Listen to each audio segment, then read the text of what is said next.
One of the themes of the course, maybe the main theme of the course, is the diversities of early Christianity. In fact, a lot of scholars like to talk about not Christianity in the first 100 years, but Christianities. This is one of the themes also of Bart Ehrman's textbook, so you should have picked up on this. There's lots of different kinds of Christianities, and we'll be talking about those kinds. Right. Today, we get to one of the most interesting differences to most people, because most modern people are not at all familiar with the Gospel of Thomas. And so the Gospel of Thomas, not in our canon for several reasons, but we can talk about that at some point at the end of the lecture if you want to know. The Gospel of Thomas has become very famous, though, in the last part of the 20th century, because it was rediscovered and published and created something of a sensation. According to the tradition, according to the Gospel of Thomas, Jesus had a twin brother. And his name was Didymus Judas Thomas. Now, Didymus is simply the Greek word for twin. It's also used as the Greek word for testicles for obvious reasons. There are usually two of them. So Didymus is the Greek word for twin, and Thomas is from a Semitic word, either Hebrew or Aramaic or Syriac, which are all three similar languages. Thomas would look like twin in those. So the guy's name is Judas. The Hebrew version would be Judah, the Greek word would be Judas, and the English version is Jude. So you sometimes see it in English translations, Didymus Jude Thomas. But it's the same word, Judah or Judas. So his real name is Judah or Judas, and Didymus and Thomas are his nicknames, one Greek and one Semitic or Aramaic. He was the twin brother of Jesus, according to early Christian tradition. Now, just one strand of early Christian tradition, that is Thomasine Christianity, the forms of Christianity popular especially in Syria and the East, which traced their existence back to the Apostle Thomas. So there really was an Apostle Thomas among the 12 of Jesus' disciples, and having that nickname twin. Traditional Orthodox Christians don't believe he was Jesus' twin brother. They just believe that he had the nickname twin because he was somebody else's twin brother. But in Thomasine Christianity, he was connected to Jesus himself as Jesus' twin. According to some forms of Eastern Christianity, therefore, especially the early forms in Syria, Mesopotamia, and India, and yes, there was very, very early forms of Christianity in the west coast of India, and if you meet an Indian person who's from that part of India and who considers themselves Christian, and they've been Christian for generations and generations, they will tell you, yes, Thomas was the apostle who brought the gospel to India the first time. So there are ancient traditions about this, and modern Indian Christians still trace their church back to the apostle Thomas. There are all kinds of Thomas literature from the ancient world. It's not all alike. It doesn't all represent one kind of Christianity or one church or even one region. But besides the Gospel of Thomas, we know of the Infancy Gospel of Thomas. This is a wonderful little document. If you took my historical Jesus class, you get to read the fragments of the Infancy Gospel of Thomas that we still have. And it shows Jesus. Everybody wonders, well, what was Jesus like as a kid? You know, what games did he play? Did he play cops and robbers? Did he play with dolls? You know, what did Jesus do as a kid? Well, Thomas tells you. It tells you, for example, that he made a bunch of clay pigeons, and when this Jew, it's kind of an anti-Jewish document, this Jew comes up and says, you're not supposed to be doing that on the Sabbath. So Jesus claps his hands and the pigeons all fly off. The clay pigeons fly off. Or when one of his buddies, he gets mad at one of his buddies, so he strikes the kid dead and then has to raise the kid up again. When one of his teachers criticizes him, he says, what do you know, you bimbo, and strikes the teacher dumb and blind or something. You know, so Jesus as a little kid in the Gospel of Thomas, in the Infancy Gospel of Thomas, is kind of a little rat, but that's the way people imagined him as a child. So there's the Infancy Gospel of Thomas. There's the Acts of Thomas, which are very interesting. Thomas comes across as very anti-marriage, anti-family. There's the Hymn of the Pearl, or the hymn, as it's also called, the Hymn of Jude Thomas the Apostle in the Country of the Indians. Same document. We tend to call it the Hymn of the Pearl. There's the Book of Thomas, the Contender Writing to the Perfect. So all of these different texts sprang up in early Christianity, most of them in the 2nd century. The 2nd century was a time of a lot of Christian literature arising in different places that didn't make it into the Bible. Before the discovery, though, of the Nag Hammadi Codices, and you probably already know how to spell Nag Hammadi because you've seen it in your textbook. It's just the name of a village in modern Egypt. I don't remember how many I's and D's and M's and D's it has, but it's something like that. That's that right? Dylan, who is one of our teaching assistants, he's an expert on all this stuff, so he can correct me.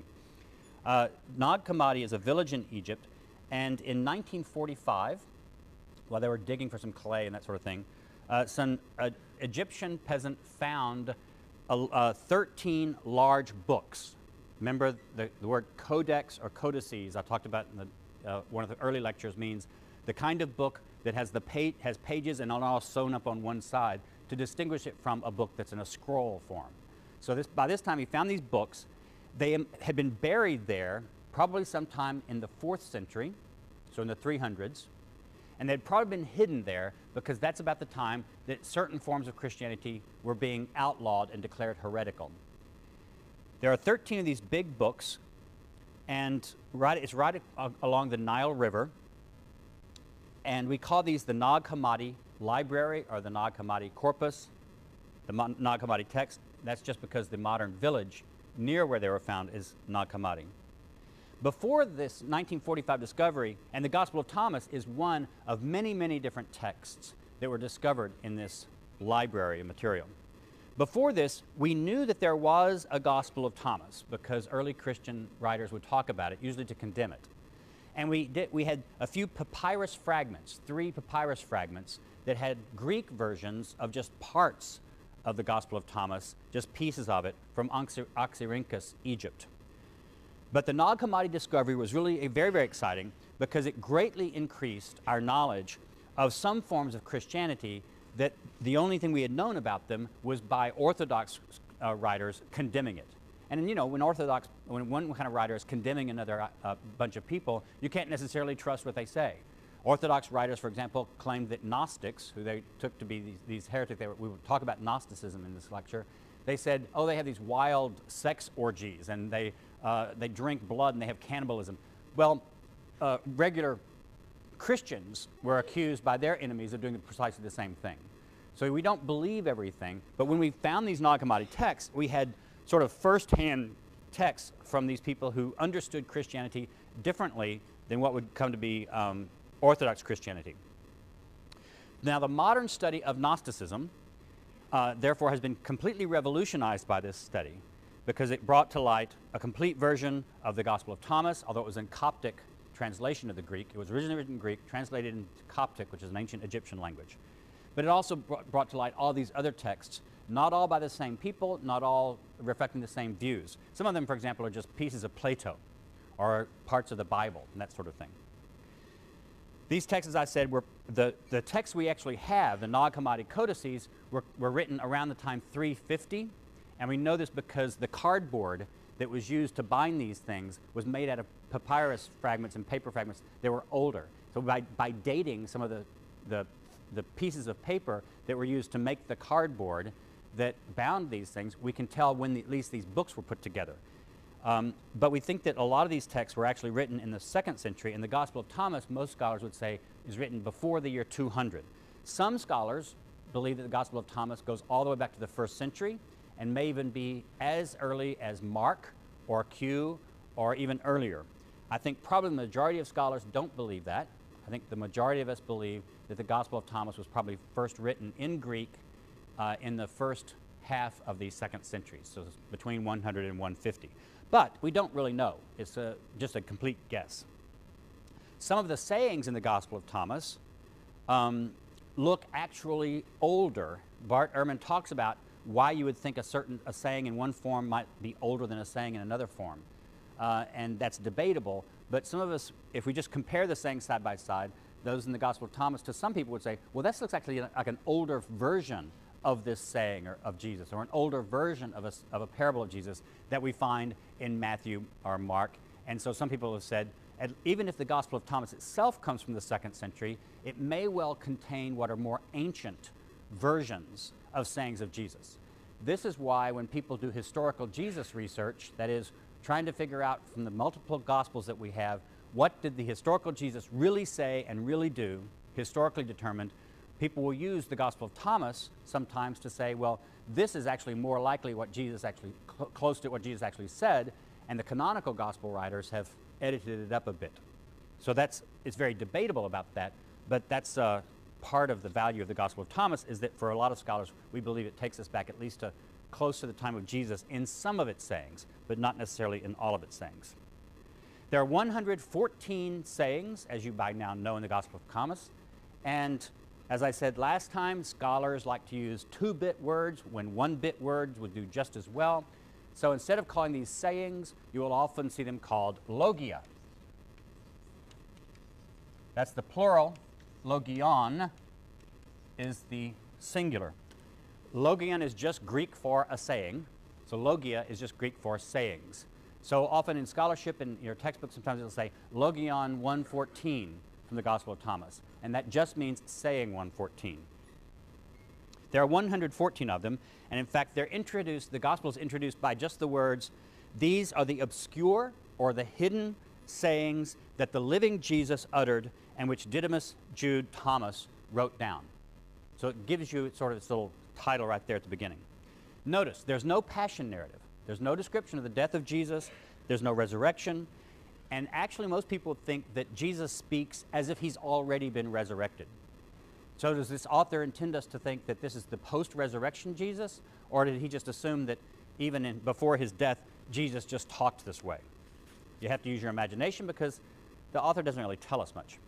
Now, comparisons with other Gospels. Get out your text, your Gospel of Thomas, and read with me through some of these things. Look at Logion 9. This is the parable of the sower. Jesus said, listen, a sower came forth, took a handful, and cast. Now some fell from the pathway, and the birds came and picked them out. Others fell on a rock, but they did not take root in the soil and did not send up ears. Others fell upon the thorns, and they choked the seed, and the grubs devoured them. And others fell upon good soil, and it sent up good crops, and yielded 60 per measure and 120 per measure. That's actually an example of when you have a saying that sounds more primitive, perhaps, in this gospel, because notice how that saying is shorter and a bit simpler than the same parable would be in either Matthew or Luke. An example of why some people say, well, maybe it's more primitive. That one sounds very, very much like what you've got already in the canonical gospel, so it should sound familiar to you. Look at the number 8 right above that. What human beings resemble is an intelligent fisherman who, having cast his net into the sea, pulled up the net out of the sea full of little fish. The intelligent fisherman, upon finding among them a fine large fish, threw all the little fish back into the sea, choosing without any effort the big fish. Whoever has ears to hear should listen. Now this translation, I'm reading from Bentley Layton's translation. He's a professor in our department. He's very famous as one of the top coptologists in the world, and so I'm using his translation of this. But that whoever has ears to hear should listen, even though the translation makes it sound slightly different, that's just exactly the same thing as you see in the Gospels. Let him who have ears to hear, hear. Layton just decided to translate it in a bit more colloquial English version. So that's just like what you would find practically in the other Gospels. Look in 30, saying 30. Jesus said, where there are 3 divine beings, they are divine. Where there are 2 or 1, I myself dwell with that person. That sounds a bit more odd, doesn't it? It sounds a bit like a saying of Jesus in the Gospels that says, wherever 2 or 3 are gathered together, I am there in the midst of them. But what is this about divine beings? Where there are 3 divine beings, they are divine. Where there are 2 or 1, I myself dwell with that person. It's a puzzle. You can tell how it's similar, but not exactly like the Synoptic Gospels. Look at saying 48. Jesus said, if 2 make peace with one another within a single house, they will say to a mountain, go elsewhere, and it will go elsewhere. Does anybody remember what the Synoptic version of that saying says? Anybody know your Bible well enough? Yes, sir? That's right. If you have faith the size of a mustard seed, you can tell a mountain to remove itself and it'll go. So it's in this thing about 2 making peace. again with one another within a house. So that it's the peacemaking that seems to give the power. 86.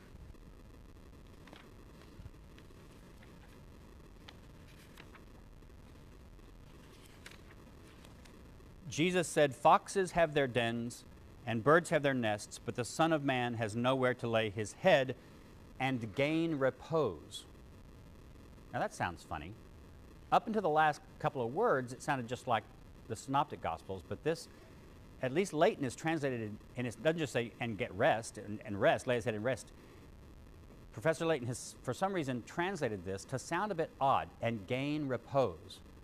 I think what that means is he's trying to signal that these last two words have some kind of special meaning for this author in this text. What kind of special meaning would that be?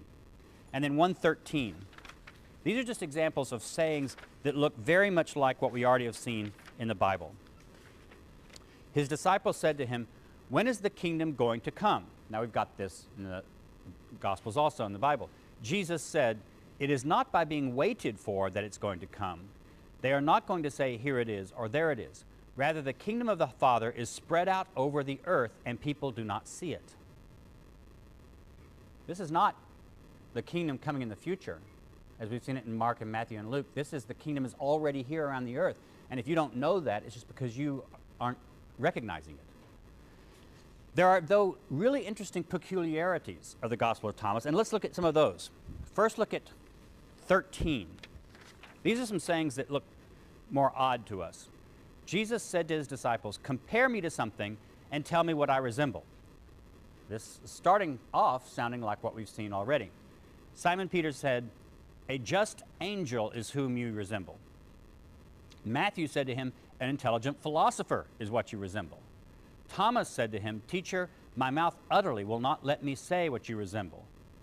Jesus said, "I am not your teacher, for you..." Now notice Leighton's letting you know. Are you using the same translation that I am? That's right. I thought I gave you the same translation. Leighton says, lets you know because you can't tell in English whether that "your teacher" is singular you or plural you, and he tells you it's singular in the Coptic. "I am not your teacher." So Jesus is directing this not to all the apostles, but to Thomas in particular, right here. "For you have drunk and become intoxicated from the bubbling wellspring that I have personally measured out." Well, what the hell does that mean? "And he took him," that is, took Thomas, "withdrew and said 3 things to him. Now when Thomas came to his companions, they asked him, 'What did Jesus say to you?' Thomas said to them, 'If I say to you,' plural, 'one of the things that he said to me, you will take stones and stone me, and fire will come out of the stones and burn you up.'" Sort of an ancient version of, "I'd tell you, but then I'd have to kill you." Look at 29. Jesus said, "It is amazing if it was for the Spirit that flesh came into existence.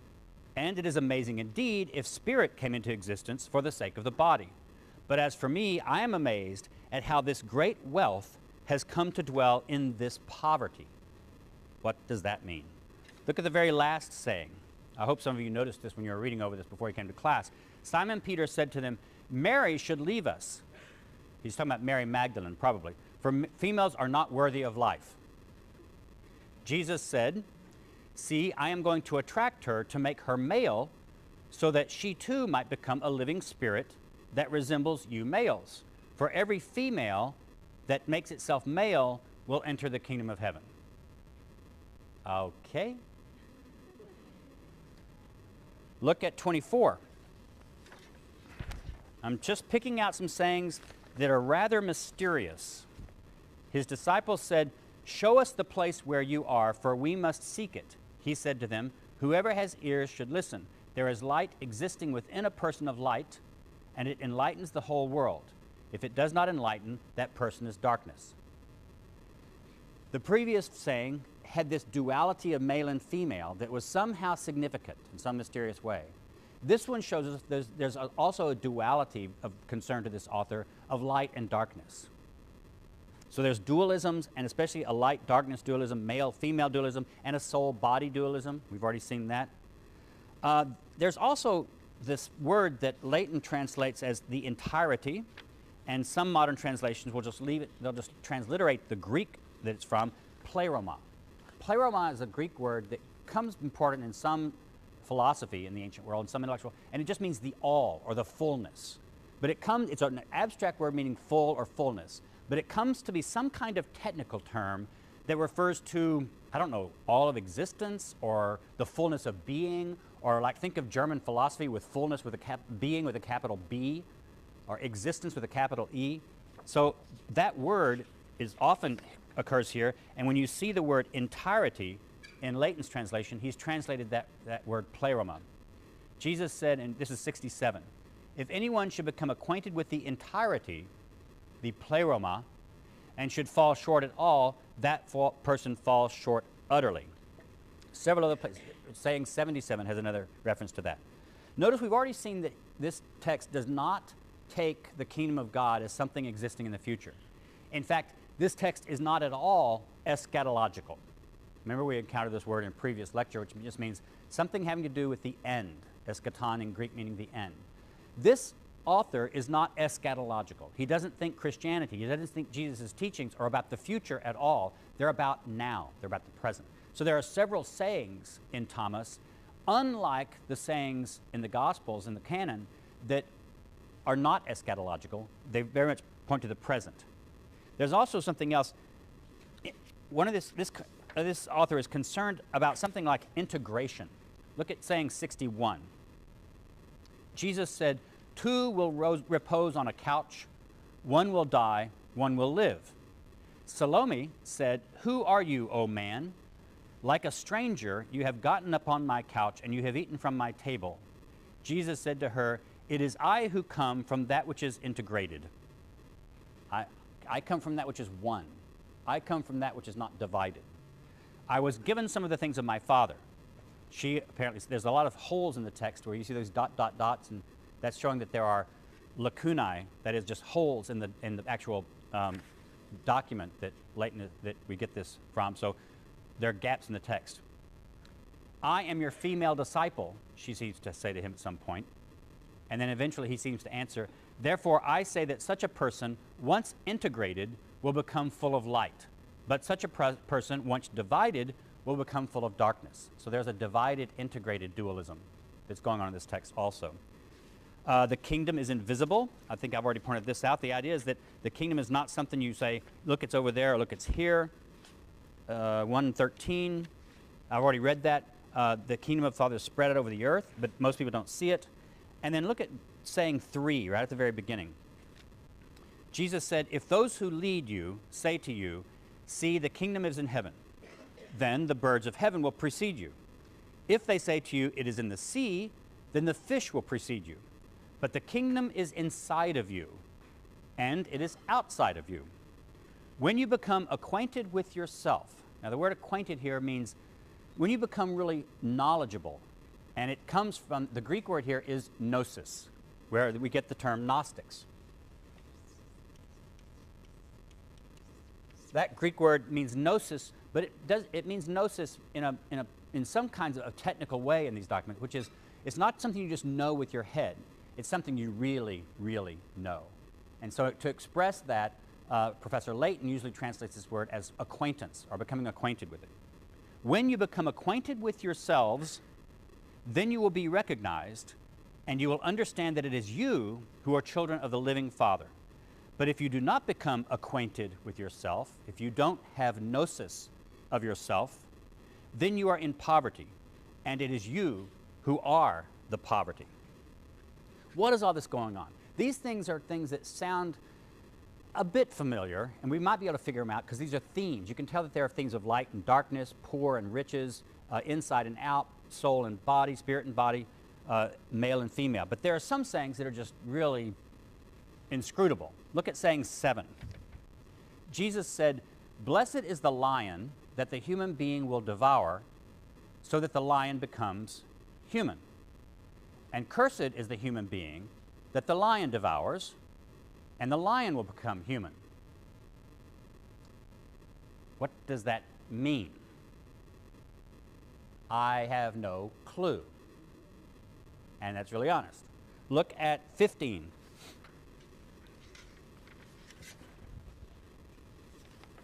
Jesus said, When you, and here's a plural you, see one who has not been born of woman, fall upon your faces and prostrate yourselves before that one. It is that one who is your father. Someone not born of women is your father. 97. Now, you see, aren't you glad that I didn't make you do an exegesis paper of these sayings? Jesus said, what the kingdom of the Father resembles is a woman who was conveying a jar full of meal. When she had traveled far along the road, the handle of the jar broke, and the meal spilled out after her along the road. She was not aware of the fact. She had not understood how to toil. When she reached home, she put down the jar and found it empty. How profound, Jesus. She lost her meal, and she found her jar empty when she got home. Okay. 98, right below that. Jesus said, what the kingdom of the Father resembles is a man who wanted to assassinate a member of court. At home, he drew the dagger and stabbed it into the wall in order to know whether his hand would be firm. Next, he murdered the member of court. That's what the kingdom is like. Now you know exactly what the kingdom is like, right? 105. Jesus said, whoever is acquainted with the father and the mother will be called the offspring of a prostitute. All right, what's going on here? This document has caused and still causes all kinds of debate among scholars.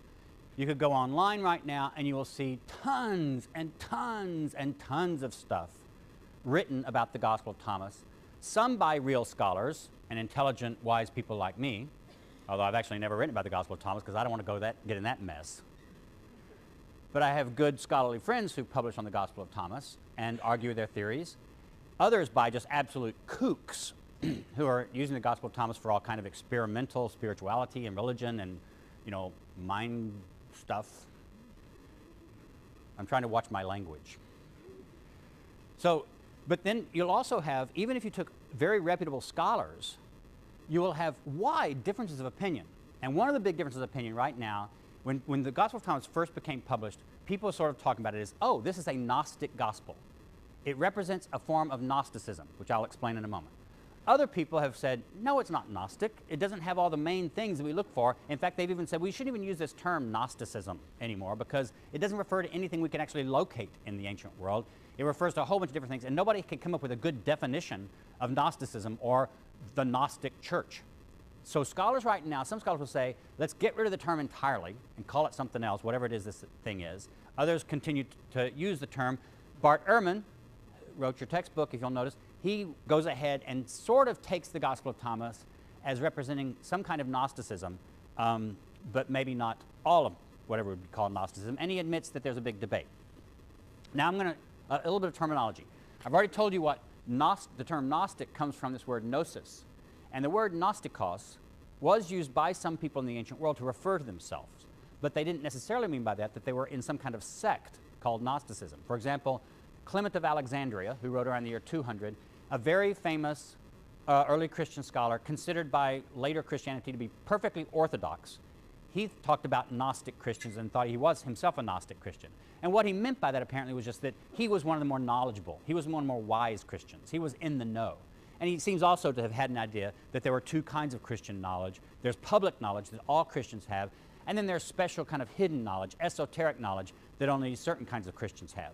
And so this idea that you have esoteric knowledge would be called a Gnostic kind of notion. So there are even Orthodox Christians who might use the term Gnostic in the 2nd century to refer even to themselves. So that's just what the word Gnostic often meant. It would have looked a bit weird to an ancient Greek speaker, but it would have been understandable as simply a knowing person. There are other terms, though, that I want to talk about. I've already mentioned, I believe, the term proto-Orthodox.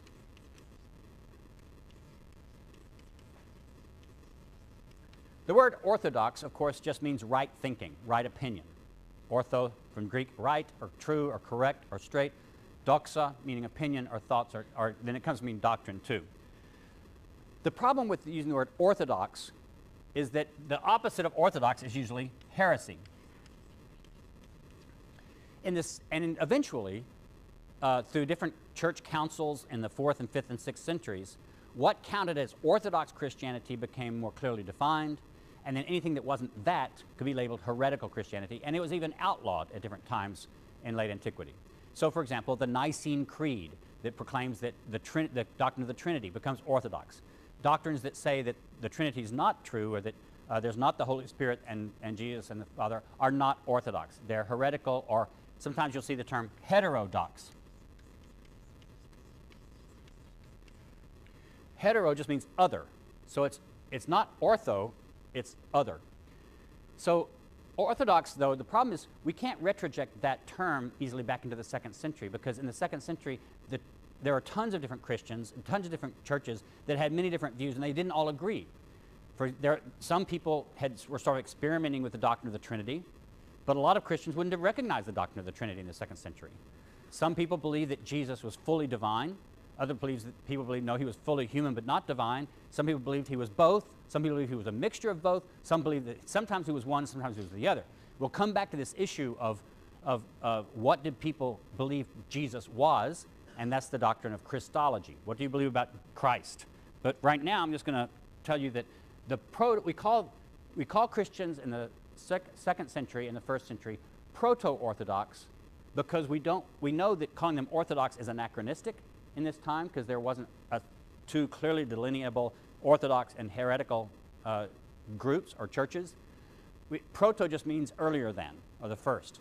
So a lot of scholars, Bart Ehrman is one of them, uses this term proto-Orthodox, and all it means is those Christians living in the 1st or 2nd century whose views happened to win out eventually. They happened to hold views that would eventually be the winners in the fight between orthodoxy and heresy, and be declared Orthodox or correct Christianity. So proto-Orthodox, there was no Christian running around in the 2nd century calling himself a proto-Orthodox Christian. They didn't know they were proto-Orthodox yet. But their views eventually won out. So these different terms will come over and over again. Proto-Orthodox just means someone who sort of had correct Christological views, that is, correct by later standards, but they held them before these standards had won out in the debate. Ancient Gnosticism, if you want to call it that, does not seem to have been one church. What I'm going to call Gnosticism is an intellectual movement that seems to have been around beginning in the 2nd century, certainly, and becomes important through the 2nd, 3rd, and 4th centuries. It's not a church or an institution in the sense that we doubt that you could have walked into, say, the town of Antioch and looked for the Gnostic church. It seems like the people who wrote these documents and collected these materials that we find in the Nag Hammadi text and the Gospel of Thomas, they seem to have been intellectuals who were impressed with Jesus, impressed with the Jewish scripture in a lot of cases, impressed with a lot of the teachings of Christianity, but they interpreted them through the eyes of a certain popular Platonism at the time. That is, they seem to have been influenced by different philosophical views and also just different intellectual views. So when they read the book of Genesis, for example, they would read the book of Genesis, but read it as if they were reading it through the eyes of Plato's Timaeus, the great Platonic dialogue in which Plato puts forth his own sort of cosmology and his own view of the gods and the world. So some of their writings sound like they were reading basically good scripture, but reading it through the eyes of certain kinds of philosophy. And so what we've come to call Gnosticism in the ancient world is a range of ideas that may have been actually embodied in particular people, or it may have been that some of these just intellectuals were just playing around with ideas and writing them up in books and having reading clubs where they got together every Monday night, and drank some beer and talked about their Gnostic ideas. Platonism itself might be called proto-Gnostic, that is, Gnosticism before Gnosticism. For example, in Platonism, especially of this time, you have a strong emphasis of a dualism of body and soul, or body and spirit. And in that dualism, often the body or the materiality, the fleshly existence, the harder matter of things, becomes less good, sometimes even probably bordering on evil in some people's thought, and spirit or the soul or the mind is the good thing. So you have a mind-body dualism, of body and soul dualism. And often there's a deprecation of the body and a deprecation of matter as morally inferior. Now, why would matter be considered inferior to non-material substance? Because what happens to your body eventually? You all have gorgeous bodies now, but eventually you're going to look like me. Your hair's going to fall out, your ear's going to get too big, your nose won't stop growing, and then eventually you'll even get beyond me, and you'll die, and you'll rot, and you'll disappear. The body is material, and the ancient thinkers all knew that matter passes away. Anything that is material is going to pass away and be destroyed and be gone. But things that are not material, like ideas, an idea, the great thing about an idea is that it never need die. So the spirit or the soul in Platonic theory was superior to material stuff because, and it was the only thing that could live forever, be infinite. They also sometimes you see, especially in later Platonism, the idea that not only is the body temporary, not eternal, and passing away, but the body is also a prison because your spirit, they believed, wants to get out of the body. Aren't you frustrated that you can't just escape your body and go off and go someplace else for a while and zoom out of your body and go to Argentina for the weekend? You know, not have to pay for airfare? Or, you know, so the idea was that the body imprisons your spirit and your soul. And this comes to be a part of Platonism at the time. So what scholars will call basic Gnosticism includes some basic themes that they hold in common. First, the world itself, which is material, is evil. Salvation, therefore, from the world must be escape from this physical world into something else. Gross materiality is not only temporary in some texts, but even bad. It's evil. And salvation, therefore, must be the knowledge of how you, that is the real you, your brain, not your brain, your mind or your soul or your spirit, not your body, that real you is existing in this material body, but salvation will be if it can learn how to escape the body and escape materiality.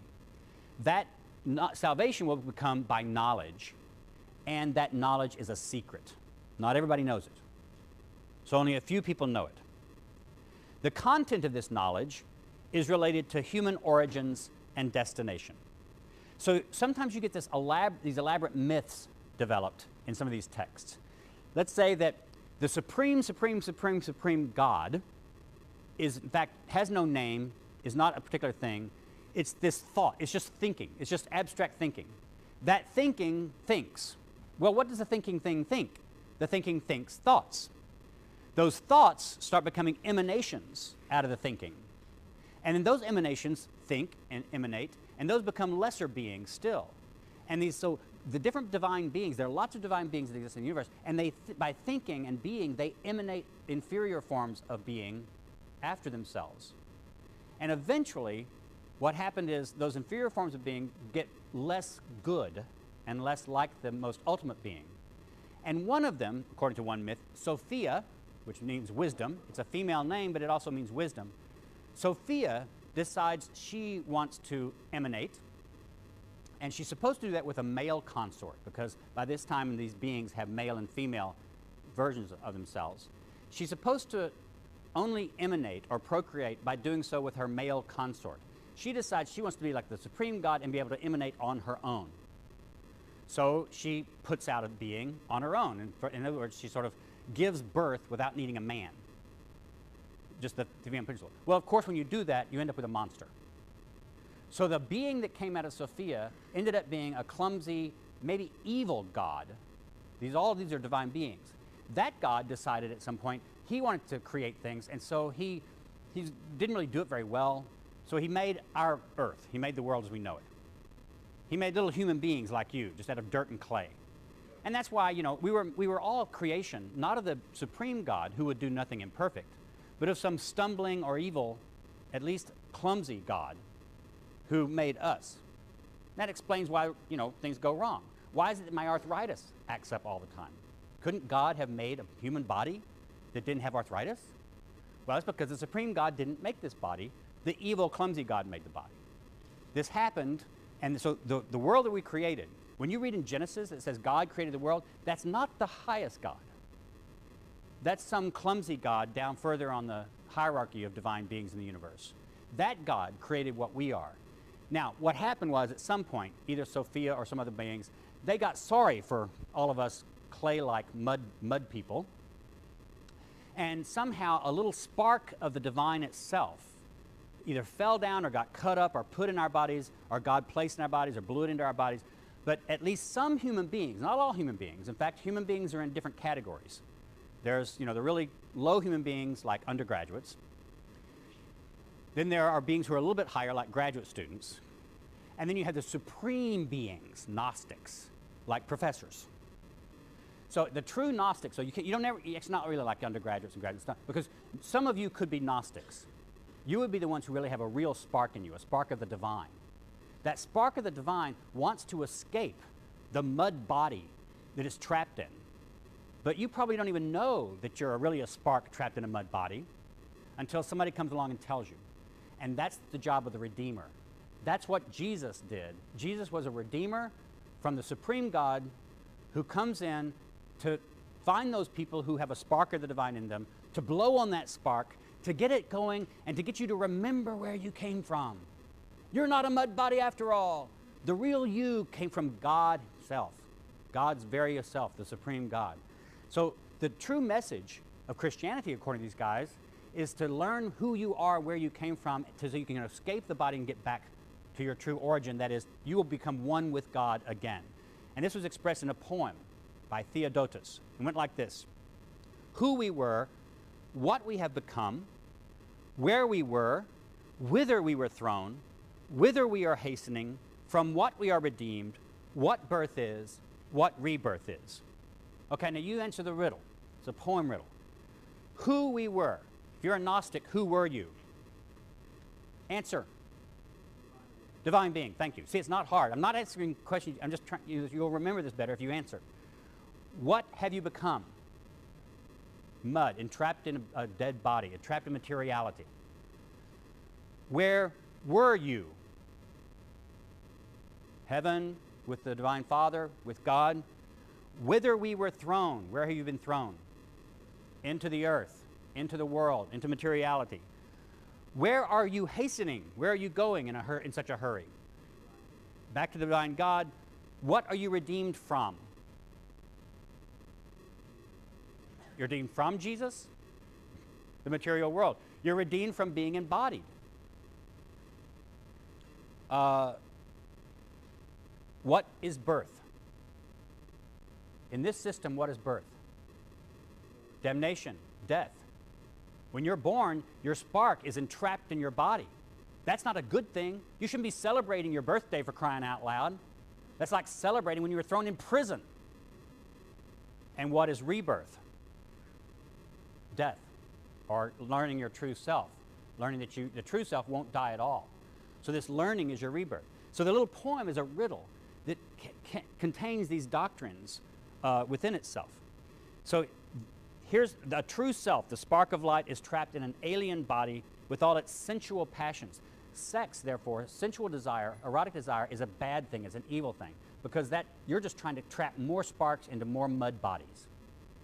You're just creating more sparks trapped in mud bodies when you have sex. Evil powers exist, all the different gods that were emanated, a bunch of those are evil, and they fly around the sky in the heavens, and they try to keep the true self asleep or drunk in order to keep the evil world together. In other words, they don't want you to learn, and they don't want your spark to be able to fly through. But really wise guys like me, we have the secrets, and I can give you words, clues, secrets, that if you know those things, you can use these secrets to unlock the gates that lead back to God. So this is kind of a common storyline or myth. There's a hymn of the pearl that I mentioned before, which basically tells this, that a king of the east sends a royal prince by way of the region of Messene to Egypt in order to get a precious pearl, which is being guarded by a fierce dragon. Yeah. It's like a video game, right? The prince is poisoned, or actually drugged would be a better accurate translation, and made intoxicated by the Egyptians. But he, the prince, is awakened by a message from the king. He, the prince, takes the pearl by defeating the dragon with the name of his father, and returns to the east, where he puts on a robe of knowledge, gnosis, and ascends to the king's palace, entering the realm of peace and living happily forever after. It's a nice little fable about a prince who goes to a foreign land, finds the thing of value, defeats the evil purposes, and goes back. So some people, therefore, have read the Gospel of Thomas as being precisely this kind of, that some of the sayings of the Gospel of Thomas make sense if you presuppose these mythological structures and ideas. And again, some scholars would say, well, you're just putting together, as a modern scholar, a bunch of disparate kind of texts and ideas and putting them in a system. Well, yes, that's where I disagree with some people, because I want to say, I believe that there's enough commonalities between enough documents that we can say that there were people who had these kinds of common ideas. And this basic structure that I've called the Gnostic structure, the Gnostic myth, certainly influenced ancient writings of some sort, and there was some kinds of Christianity that were heavily influenced by this. So, for example, look at back to Thomas for our last closing minutes, and let's read some of these sayings that sound puzzling to us. And if we assume this myth, maybe we'll read them differently. Look at 21. Mary said to Jesus, "What do your disciples resemble?" He said, "What they resemble is children living in a plot of land that is not theirs. When the owners of the land come, they will say, 'Surrender our land to us.' They, for their part, strip naked in their presence in order to give it back to them, and they give them back their land." It could be an allegory. Who are the owners of the land? The evil powers that rule the earth. Who are the children? Who are the real disciples of Jesus? Those people who know enough to say, when the earth is demanded of you, when your body is demanded of you by these evil powers, give it up. Just give it. It's not valuable anyway. Look at 24. His disciples said, "Show us the place where you are, for we must seek it." He said to them, "Whoever has ears should listen. There is a light existing within a person of light, and it enlightens the whole world. If it does not enlighten, that person is darkness." Remember how I said some people are just dark people? They're just mud people. But some people have a light in them, and what it means to become a true Gnostic is to learn that you are one who has that light. 37. His disciples said, "When will you be shown forth to us, and when shall we behold you?" Jesus said, "When you strip naked without being ashamed, and take your garments and put them under your feet like little children and tread upon them, then you will see the child of the living, and you will not be afraid." Okay, what's the Gnostic interpretation of that? Stripping the material world off yourself. When you strip your soul, your spark of the body, when you realize that it's not the real you, and you come to know the real you, that's what's going to happen. 56. Jesus said, "Whoever has become acquainted with the world has found a corpse, and the world is not worthy of the one who has found the corpse." The world is just a dead body. So all of these, there are several of the sayings, if you go back through the Gospel of Thomas, with some of this background information I've given you of these ancient myths and ideas, some of these sayings seem to fit that myth and fit that notion. There are other things, though, about what I've just told you that you don't find in the Gospel of Thomas, and those are the things emphasized by people who say the Gospel of Thomas shouldn't be called Gnostic. For example, there's no mention in here of an evil God that creates the world, like you find in some of these Nag Hammadi texts. You have the Father, you have apparently the good God, you have Jesus, but there's no emphasis on creation here as being a bad thing. So some people have said that's one of the fundamental things about the Gnostic myths, and it's not in the Gospel of Thomas. Therefore, the Gospel of Thomas is not Gnostic. There are also simply no string of myths and evil gods' names, which you often find in the text from Nag Hammadi. So some scholars would say the Gospel of Thomas may have some things in common with Platonism of the time, maybe even something in common with certain Gnostics, but it itself is not. But if you take the Gospel of Thomas as representing those ideas, then Jesus comes across, the Christology of the Gospel of Thomas becomes something different from the Christology of the other texts, or at least Matthew, Mark, and Luke. As we'll see, the Gospel of John looks a lot more like this than the Synoptic Gospels did. But Jesus becomes this Redeemer figure, this Gnostic Redeemer figure who comes into the world of materiality in order to find those who have sparks of light, to blow on their sparks of light, to transmit hidden knowledge to them, so they can get back. And if you'll stay with me the rest of the semester, maybe I can give you those secrets, and you can escape your mud bodies too. All right? You have your sections this week. By tomorrow, they'll be up online at the classes server, the different instructions for the rest of the sections, and you'll need to look at that because at your section on Thursday or Friday, you'll need to choose which day and which topic you'll do your paper for. So that will be online by tomorrow morning. Thank you. See you next time. One of the themes of the course, maybe the main theme of the course, is the diversities of early Christianity. In fact, a lot of scholars like to talk about not Christianity in the first 100 years, but Christianities. This is one of the themes also of Bart Ehrman's textbook, so you should have picked up on this. There's lots of different kinds of Christianities, and we'll be talking about those kinds. Right. Today, we get to one of the most interesting differences to most people because most modern people are not at all familiar with the Gospel of Thomas. And so the Gospel of Thomas, not in our canon for several reasons, but we can talk about that at some point at the end of the lecture if you want to know. The Gospel of Thomas has become very famous, though, in the last part of the 20th century because it was rediscovered and published and created something of a sensation. According to the tradition, according to the Gospel of Thomas, Jesus had a twin brother. And his name was Didymus Judas Thomas. Now, Didymus is simply the Greek word for twin. It's also used as the Greek word for testicles for obvious reasons. In Christianity, therefore, especially the early forms in Syria, Mesopotamia, and India, and yes, there was very, very early forms of Christianity in the west coast of India. And if you meet an Indian person who's from that part of India and who considers themselves Christian, and they've been Christian for generations and generations, they will tell you, yes, Thomas was the apostle who brought the gospel to India the first time. So there are ancient traditions about this, and modern Indian Christians still trace their church back to the apostle Thomas. There are all kinds of Thomas literature from the ancient world. It's not all alike. It doesn't all represent one kind of Christianity or one church or even one region. But besides the Gospel of Thomas, we know of the Infancy Gospel of Thomas. This is a wonderful little document. If you took my historical Jesus class, you get to read the fragments of the Infancy Gospel of Thomas that we still have. And it shows Jesus. Everybody wonders, well, what was Jesus like as a kid? You know, what games did he play? Did he play cops and robbers? Did he play with dolls? You know, what did Jesus do as a kid? Well, Thomas tells you. It tells you, for example, that he made a bunch of clay pigeons, and when this Jew, it's kind of an anti-Jewish document, this Jew comes up and says, you're not supposed to be doing that on the Sabbath, so Jesus claps his hands and the pigeons all fly off. The clay pigeons fly off.